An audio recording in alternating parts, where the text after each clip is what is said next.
Play it, just for fun, the famous pianist said, unaware that those 5 careless words were about to change his life forever. The boy didn't answer. He just sat there, small, still, and blind, his fingers resting on the cold ivory keys like they were alive. Then, a single note.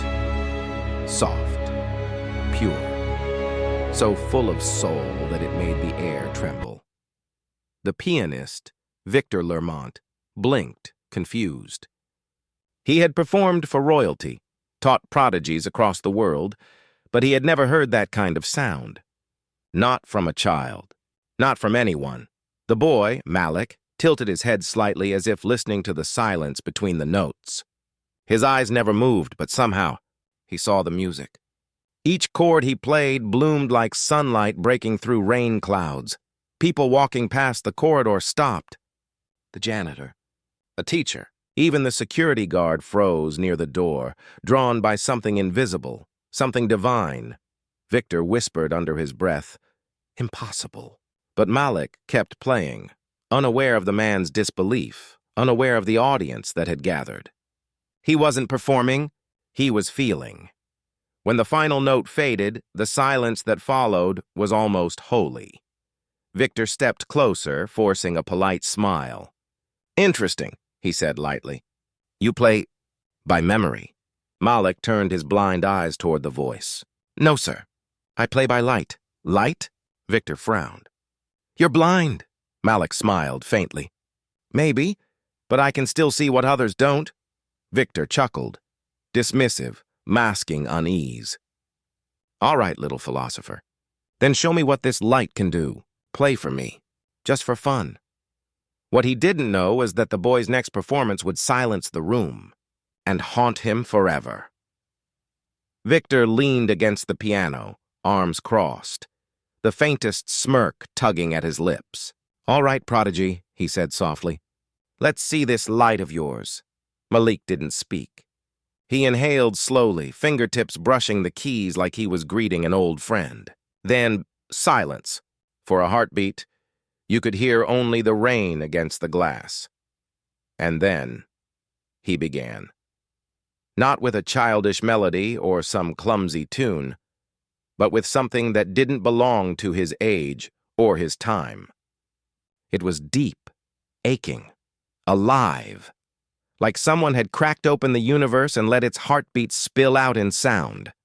The notes rose and fell like wind and water, shifting from despair to joy without warning. It wasn't perfect. It was human. And somehow that made it divine. Victor's smirk faded. He stepped closer, eyes narrowing, trying to understand what he was hearing. No sight, no sheet music, no training he could recognize. Yet this boy played like he was born inside the instrument itself. Each note seemed to find the next. As if guided by something greater than talent, Victor whispered to himself, "How is he doing this?" By the second minute, his hands were trembling. He could feel the room vibrating with the music. Even the chandeliers seemed to hum in response. Malik wasn't performing anymore. He was communing. Every touch of his finger felt like prayer, every pause like breath between miracles. When the last note finally fell, the room stood frozen in perfect stillness. No applause, no words. Just awe. Malik smiled faintly. "Did I play it wrong?" Victor exhaled, voice soft and unsteady. "Wrong? No. You played something I didn't even know existed." The old pianist sank onto the nearest chair, eyes wide, voice trembling between disbelief and envy. He had spent his entire life mastering perfection. Yet this blind boy, this street child, had reached truth. "Who taught you?" Victor finally asked. Malik turned toward the sound of his voice. "No one, sir. I just listen." "Listen to what?" He smiled, gentle and unafraid. "To what people don't say?" Victor fell silent. Those words hit harder than any note, because for the first time in years, he had nothing left to teach. For 3 nights after that encounter, Victor Lermont couldn't sleep. Every time he closed his eyes, he heard those notes, raw, luminous, impossible. He tried to play them back himself, fingers flawless, technique divine. But the sound was empty, perfect, yet hollow. He hated that feeling. He had spent 60 years becoming a master of control. But this blind boy, this child, played with no control at all. And somehow, that was his power. On the fourth morning, Victor made a decision. If the boy's gift was real, he'd expose it. If it was luck, he'd destroy it. So he sent for Malik. When Malik arrived, guided by one of the teachers, Victor was already seated at the grand piano in the auditorium. Dressed in his rehearsal tuxedo, the air thick with tension. Victor looked up. "Sit," he ordered gently, motioning to the piano bench beside him. Malik obeyed. His small hands rested quietly in his lap. "I want you to play with me," Victor said. "A duet. My piece, Reverie in D minor, you know it?" Malik tilted his head, thoughtful. "No, sir. But I can listen once." Victor raised a brow, skeptical. "Once?" The boy nodded. Victor began to play. Fast, intricate, sharp. A storm of sound meant to overwhelm, to remind everyone who he was. Malik listened silently, unmoving. His face turned slightly toward the resonance of each chord, as if memorizing the shape of light. When Victor finished, he turned to the boy. "Now, show me." Malik didn't touch the keys immediately. He breathed. Then, softly, his fingers began to move, and the impossible happened. He played the entire piece, every note, every subtle shift of tone, not as a copy, but as if he had rewritten it from the inside. Victor's own melody came back to him filled with warmth, pain, and love he'd long buried beneath pride. By the end, Victor's hands were shaking. Malik smiled shyly. "Was it close?" Victor's throat tightened. He could barely speak. You changed it. I didn't mean to," Malik said softly. "It just felt lonely. I wanted to make it go home." Those words broke something inside the maestro.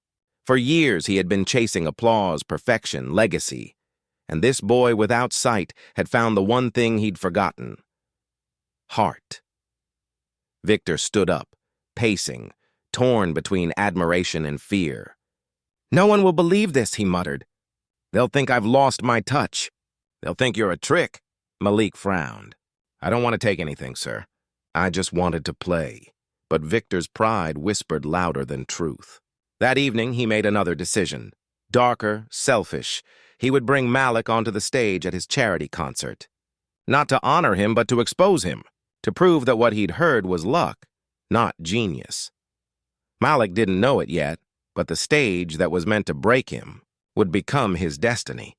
The night of the concert arrived like a storm in silk. The Avery Music Hall glowed under crystal lights, filled with the hum of wealth, perfume, and polite expectation. Every seat was taken. Every gaze was turned toward the stage, toward Victor Lermont, the living legend. And beside the grand piano, unnoticed for now, stood Malik, the blind boy in a borrowed suit, his hands clasped tightly in front of him. He could feel the air trembling with whispers. "Who's the boy? Why is he here? Victor's protege? A charity act?" Victor adjusted his cufflinks, his smile thin and professional. "Just follow my lead," he whispered. "We'll play together." Malik nodded, calm as ever. "Yes, sir." The lights dimmed.